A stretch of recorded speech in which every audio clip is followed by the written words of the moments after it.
Hello guys, welcome back to our YouTube channel youth academy. तो आज हम continue करेंगे अपना lecture on GS1 interior of the अर्थ।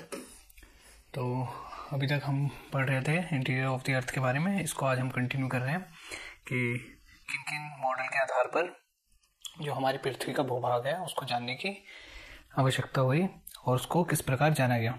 जैसे हम पिछले क्लास में पढ़ चुके हैं कि इसके लिए कई प्रोजेक्ट चलाए गए, Koyna super deep project etcetera etcetera. अब देखते हैं कि जो हमारी पृथ्वी की आंतरिक संरचना है वो किस प्रकार बनी है, वो किन तत्वों से बनी है। तो पहले हम देखते हैं the model of the interior of the earth over time has been changed but we can classify. जो मॉडल है जिसको हमने अर्थ को क्लासीफाई या उसको जानने के लिए बनाया गया है वो कई समय से उसमें बदलाव आ रहे हैं। बट हमने क्या करा है, इस मॉडल को 3 आधारों पर बांटा है।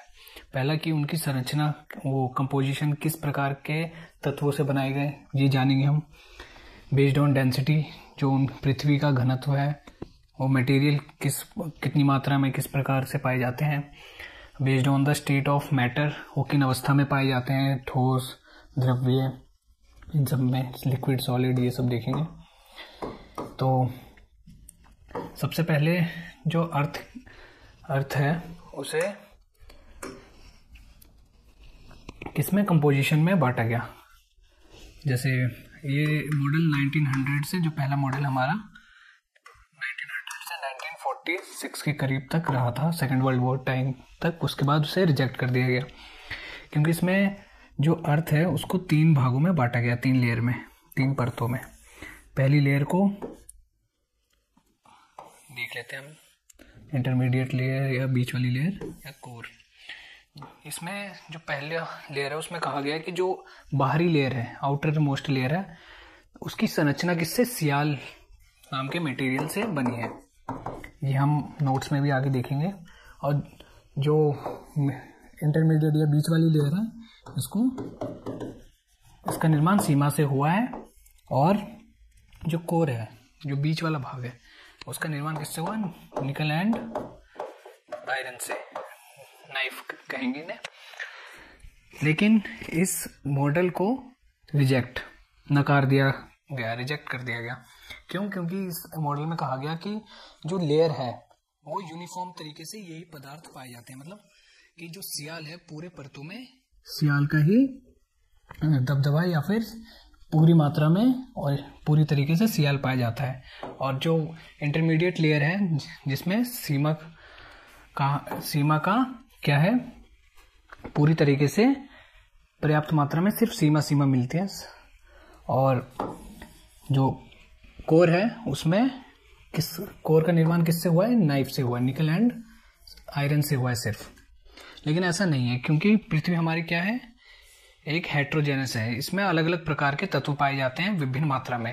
तो किसी एक पदार्थ का एक निश्चित मात्रा में मिलना यहाँ संभव नहीं है, इसलिए इस मॉडल को नकार दिया गया।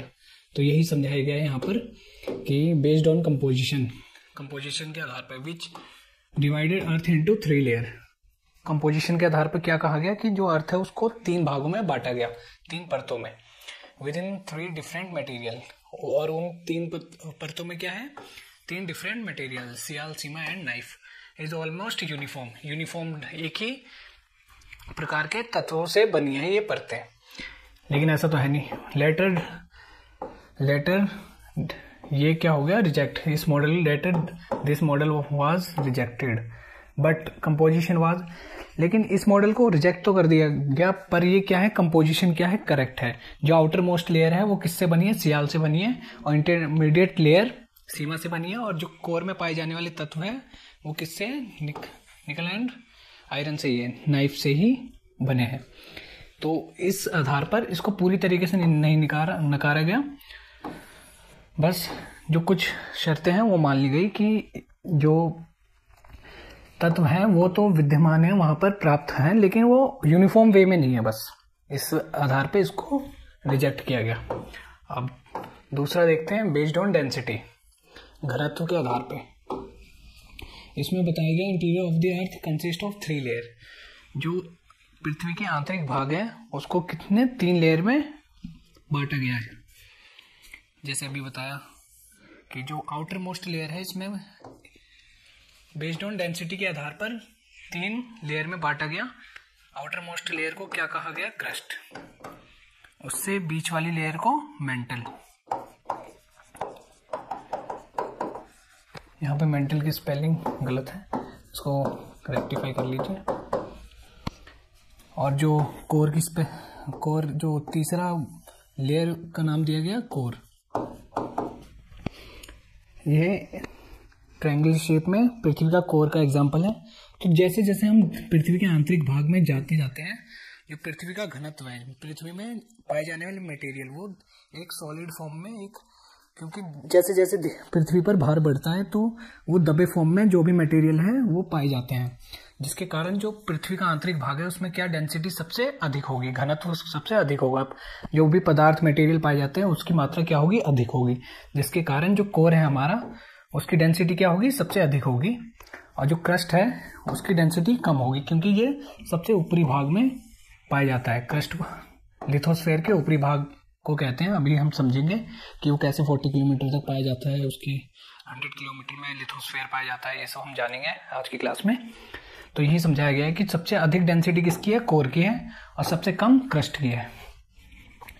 अगर एग्जाम में अगर पूछ लिया जाता है कि सीक्वेंस, तो क्रस्ट की डेंसिटी क्या होगी? कम होगी। किससे? मेंटल से। और मेंटल की क्या होगी? कोर से कम। और सबसे अधिक किसकी होगी? कोर की। आई होप यहाँ तक क्लियर हो। आपको नोट डाउन करना है तो कर लीजिए। हम नेक्स्ट देखते हैं। तो बेस्ड ऑन डेंसिटी के आधार पे इतना ही समझाया गया। अब देखते हैं based on state of matter, कि जो भी पदार्थ पाए गए वो किन अवस्थाओं में पाए गए। लिक्विड फॉर्म में, सॉलिड फॉर्म में। लिक्विड फॉर्म में है तो क्यों लिक्विड फॉर्म में है, ये हम आगे वाली क्लास में भी जानेंगे। आज इसका ओवरव्यू ले लेते हैं और ये जो स्ट्रक्चर है इसको समझ लेते हैं। अर्थ डिवीजन, लिथोस्फेयर, 100 किलोमीटर डेप्थ, ये हम और गहराई से समझते हैं।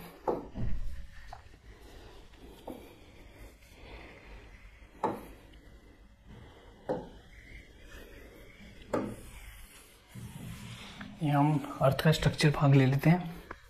जो अर्थ का रेडियस कितना है? लगभग 6400 kilometre. I hope it is visible.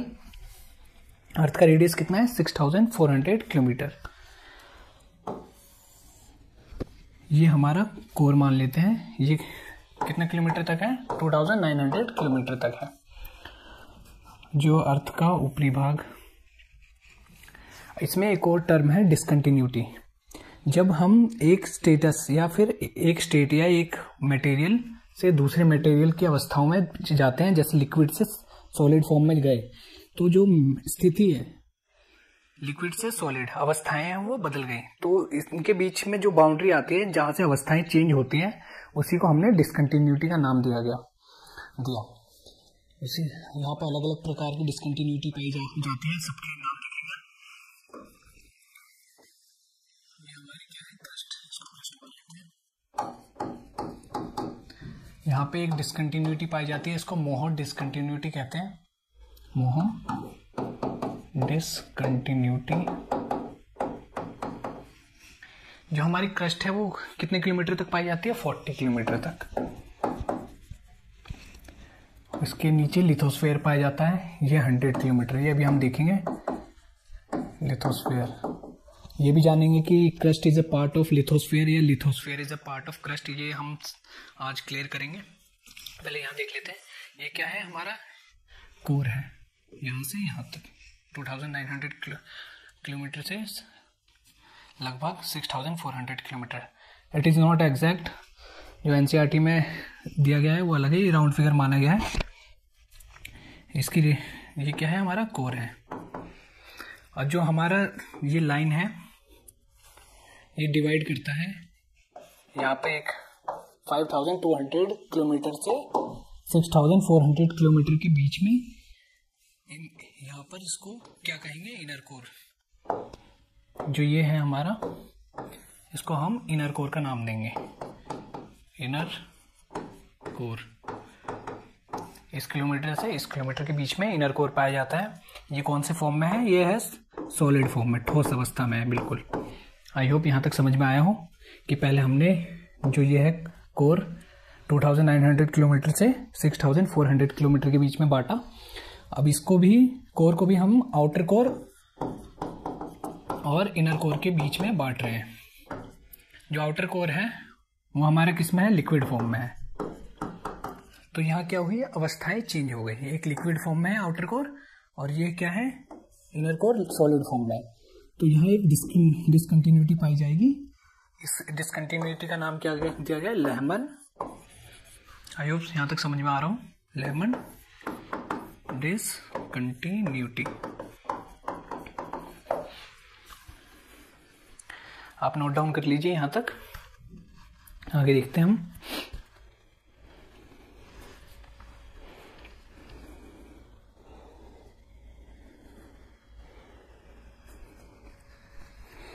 अब देखते हैं जो ये हमारा कोर है वो किससे बना है। अभी हमने देखा वो नाइफ से बना है। अब आगे देखते हैं, इसके आगे एक और अवस्था है जिसे ये हमारा क्या हो जाएगा, 40 किलोमीटर तक क्रस्ट और 100 किलोमीटर तक लिथोस्फेयर। जो क्रस्ट है हमारी वो किस पे है, लिथोस्फेयर पे है। तो यहाँ पर एक स्टेटमेंट भी बन सकती है कि crust is a part of lithosphere. Is it correct और नॉट? तो ये क्या होगा, करेक्ट होगा। Crust is a part of lithosphere, ना कि lithosphere is a part of crust. I hope समझ में आया हो। तो यहाँ स्टेटमेंट भी लिख सकते हैं, crust is a part of lithosphere, क्योंकि जो क्रस्ट है वो किस पे है, लिथोस्फेयर पे है। आई होप यहाँ तक समझ में आया हो। 100 किलोमीटर तक लिथोस्फेयर है और लिथोस्फेयर के ऊपर 40 किलोमीटर तक क्रस्ट है हमारी। अब यहाँ देखते हैं स्टेनोस्फेयर 100 किलोमीटर टू 2900 किलोमीटर तक हमारा क्या है, मेंटल है। इसको हम यहाँ लिख देते हैं, इसे किसी और कलर में बना देते हैं, मेंटल। आई होप यहाँ तक समझ में आया हो। 100 किलोमीटर टू 2900 किलोमीटर हमारा क्या है, मेंटल है। मेंटल को भी दो भागों में बांटा गया है, 100 टू 700 किलोमीटर। 700 किलोमीटर इसको हमने अपर मेंटल कहा,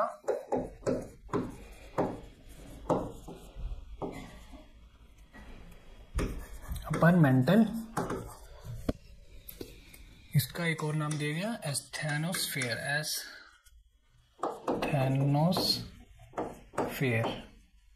ये कौन से फॉर्म में है, कौन सी अवस्था में है, सेमी सॉलिड। सेमी सॉलिड आधी द्रव्य है, पूरी तरीके से सॉलिड नहीं है। और जो लोअर मेंटल है हमारा वो क्या है, सॉलिड फॉर्म में है, सॉलिड स्टेटस में। आई होप यहां तक समझ में आया हो।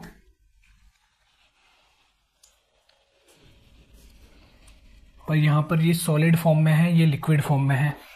यहाँ भी जो अवस्थाएं हैं वो क्या हुई, चेंज हो रही है। तो यहाँ पर भी इसका यहाँ डिसकंटिन्यूटी बनी, इसको क्या नाम दिया गया, गुटेनबर्ग डिसकंटिन्यूटी। जो डिसकंटिन्यूटी है वो अलग टर्म है, जब दो अवस्थाएं अलग अलग बनती हैं उसी को डिसकंटिन्यूटी कहते हैं। इन सबको अलग नाम दिया गया। तो अगर पूछे डिसकंटिन्यूटी, गुटेनबर्ग डिसकंटिन्यूटी किसके बीच में है, तो लोअर मेंटल या आउटर कोर के बीच में भी है। आउटर कोर के बीच में है गुटेनबर्ग डिसकंटिन्यूटी। आई होप यहाँ तक समझ में आया हो। या फिर मेंटल या फिर कोर के बीच में है, दोनों टर्म यूज कर सकते हैं। ऐसे ही लेहमन डिसकंटिन्यूटी पूछे तो आउटर कोर और इनर कोर के बीच में है। आई होप समझ में आया हो यहाँ तक। अब ये एस्थेनोस्फेयर का निर्माण किससे हुआ है, सीमा से हुआ है। अभी हमने पढ़ा था ये कंपोजिशन ऑफ सीमा। और जो लिथोस्फेयर है वो किससे बना है, नाइफ से। नाइफ से तो हो गया था, सियाल से बना है। आई होप यहाँ तक क्लियर हो। आप नोट डाउन कर सकते हैं इसे।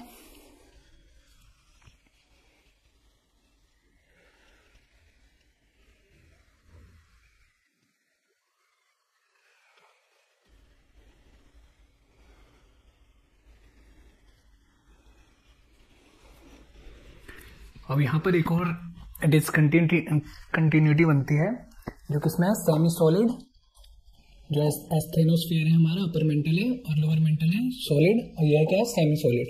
तो यहाँ एक डिसकंटिन्यूटी बनेगी, इसे कहेंगे रेपेटी डिसकंटिन्यूटी।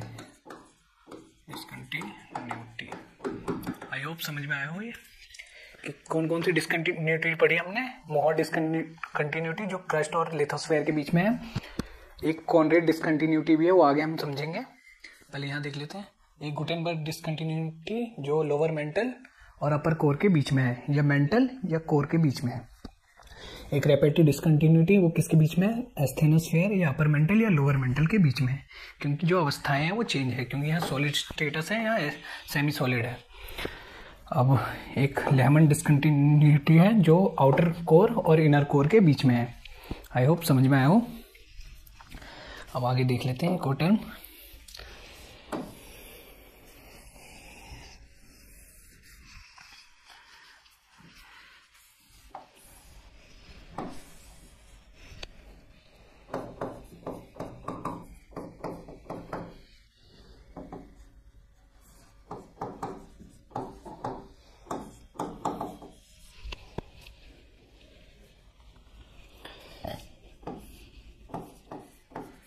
जो हमारे इनर कोर है वो किससे, सॉलिड में बनी है। जो आउटर कोर है वो लिक्विड फॉर्म में, द्रव्य अवस्था में। जो लोअर मेंटल है वो सॉलिड में है, जो अपर मेंटल या एस्थेनोस्फीयर है वो सेमी सॉलिड में है। अपर मेंटल भी कह सकते हैं इसे, लोअर मेंटल। ये तो क्लियर होगा। आप इसको एक बार ओवरव्यू कर लीजिए।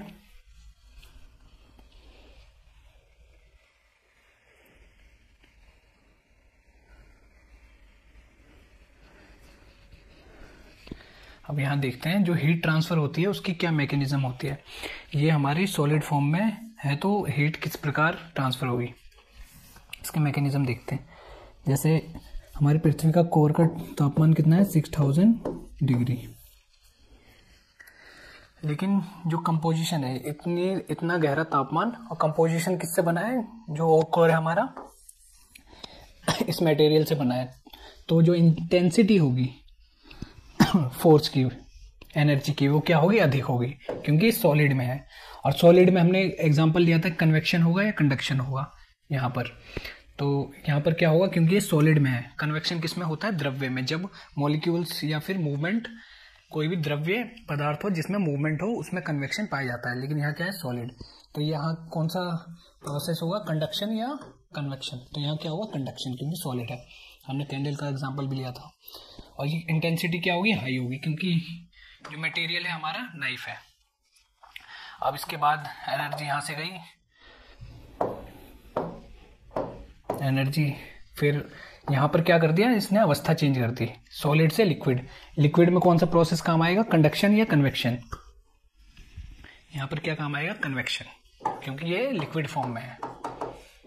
तो एनर्जी ट्रांसफर किसके थ्रू होगी, कन्वेक्शन के थ्रू होगी।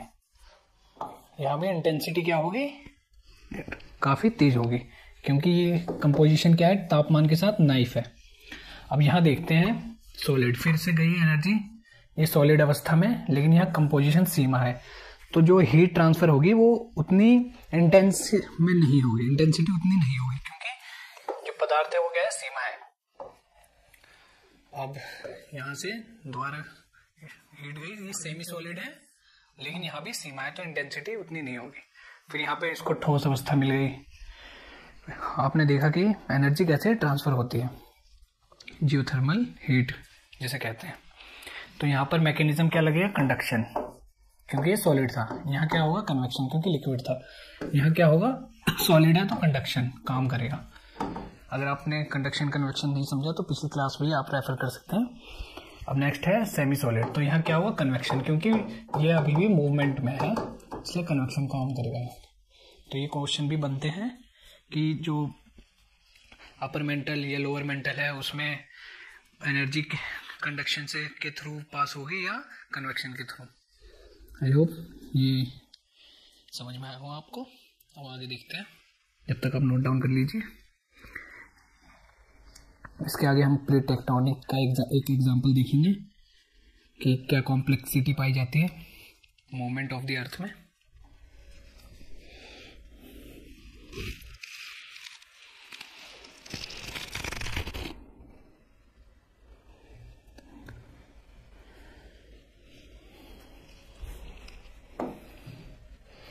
एक और एग्जांपल लेते हैं।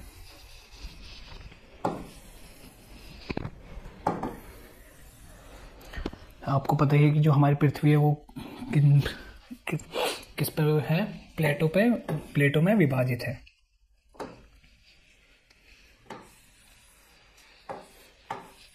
ये प्लेट बना दी गई है। इसकी मूवमेंट किस साइड हो रही है, राइट साइड, इसकी लेफ्ट साइड, इसकी राइट साइड। ये हमारा क्रस्ट है 40 किलोमीटर। ये हमारा लिथोस्फेयर है अप टू 100 किलोमीटर। ये हमारा स्टेनोस्फेयर है, अपर मेंटल भी जिसे कहते हैं। और ये कौन सी अवस्था में है, सेमी सॉलिड। ये क्या है, मूवमेंट। ये द्रव्य अवस्था में है, अर्ध द्रव्य अवस्था। 700 किलोमीटर जो हमारी प्लेटें पाई जाती हैं स्टेनोस्फेयर में पाई जाती हैं। और ये क्या लगातार मूव हो रही हैं। तो यहाँ पर इसकी मूवमेंट की स्थिति देखते हैं। ये किस साइड जा रही है, राइट साइड, और ये किस साइड, लेफ्ट साइड। तो ये दोनों आपस में क्या होंगे, कोलाइड होंगे, कन्वर्ज होंगे। ये प्लेट इस साइड जा रही है, ये प्लेट इस साइड।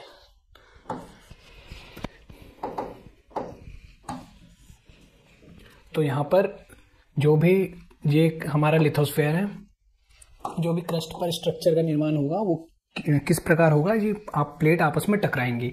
टकराने के कारण ये ऊपर उठेंगे, जो स्ट्रक्चर है हमारा ऊपर उठेगा आपस में टकरा के। तो यहाँ पर मैदानी इलाके, पहाड़ी, ये सब माउंटेन, इन सब का निर्माण इनके कारण होता है, जो धीरे धीरे यहाँ पे स्ट्रक्चर कई वर्षों में उठकर एक पहाड़ का निर्माण करता है। तो ये हमें कब देखने को मिलती है, पहाड़ जैसे स्ट्रक्चर कब देखने को मिलते हैं, जब बाउंड्री क्या हो, कन्वर्जेंट। और कन्वर्जेंट बाउंड्री इस अवस्था में होती है जब दो प्लेटें आपस में क्या होती है, टकराती हैं। इसी को हम कहते हैं कन्वर्जेंट बाउंड्री। आई होप समझ में आया हो कन्वर्जेंट बाउंड्री किसे कहते हैं। अब देखते हैं कि जब प्लेटें एक दूसरे के अपोजिट डायरेक्शन में मूव कर रही हो तब कौन सी बाउंड्री बनती है। तो ये प्लेट इस साइड मूव हो रही है और ये प्लेट इस साइड। तो यहाँ पर क्या होगा, इस प्लेट या फिर इस क्रस्ट में, लिथोस्फेयर में एक फॉल्ट क्रिएट होगा, दरार क्रिएट होगी, जिसके कारण क्या होगा, यहाँ पे अर्थक्वेक, इन सब जैसे डिप्रेशन, इन सब जैसी स्ट्रक्चर संरचनाएं देखने को मिलेंगी। इसी को हम क्या कहेंगे, डाइवर्जेंट बाउंड्री। Divergent boundary. जब प्लेटें आपस में कोलाइड या टकराई तो उसको कन्वर्जेंट कहा गया। और जो एक फॉल्ट क्रिएट हुआ जिसके कारण दो प्लेटें एक दूसरे से दूर हुई, उसको क्या कहा गया, डाइवर्जेंट बाउंड्री। आई होप यहां तक समझ में आया हो।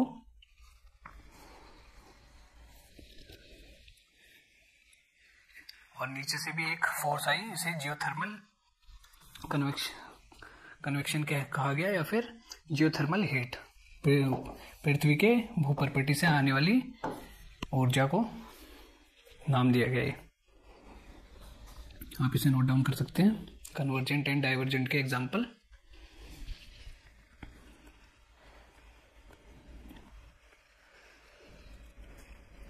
इसी के कारण हमें प्लेट टेक्टोनिक देख सकते हैं। इसको हम एक अलग लेक्चर में पूरी तरीके से लेंगे, गहराई से समझेंगे। तो इसमें एक और पॉइंट देख सकते हैं कि पृथ्वी से आने वाली geothermal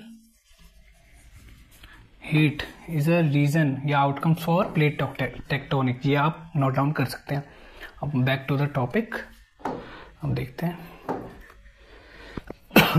sorry, based on state of matter, ये हमने देख चुके हैं कि heat transfer mechanism of earth's interior is complex. Complex क्यों है हीट ट्रांसफर मैकेनिज्म, ये हमने समझा। Consist of combination of conduction and convection.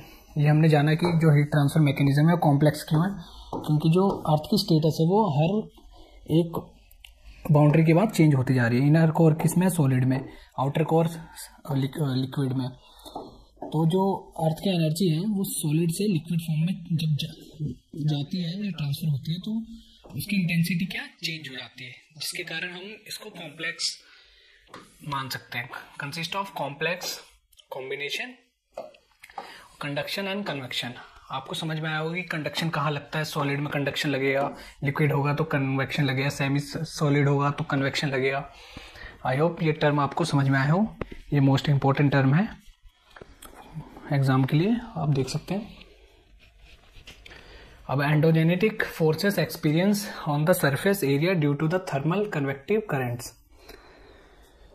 जो एंडोजेनिक फोर्स है वो किसके कारण होता है?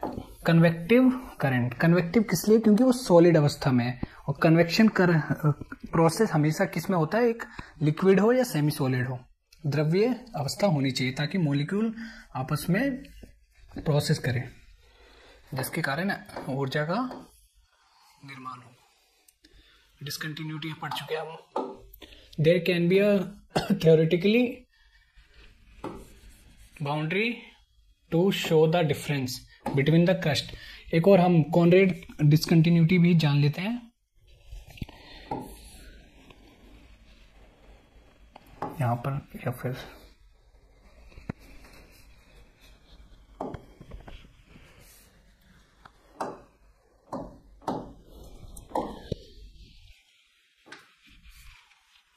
कॉनरेड डिसकंटिन्यूटी देख लेते हैं।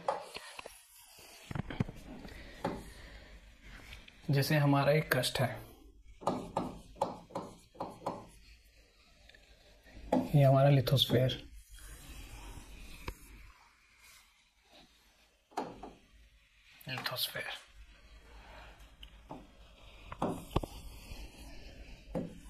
ये है ओशियन, यह है ओशियनिक क्रस्ट। जो ओशियन होता है हमारा, उसकी बाउंड्री को, उसकी जो सरफेस है उसे कहते हैं ओशियनिक क्रस्ट। ये हमारा क्रस्ट, ये किस पे? लिथोस्फीयर पे।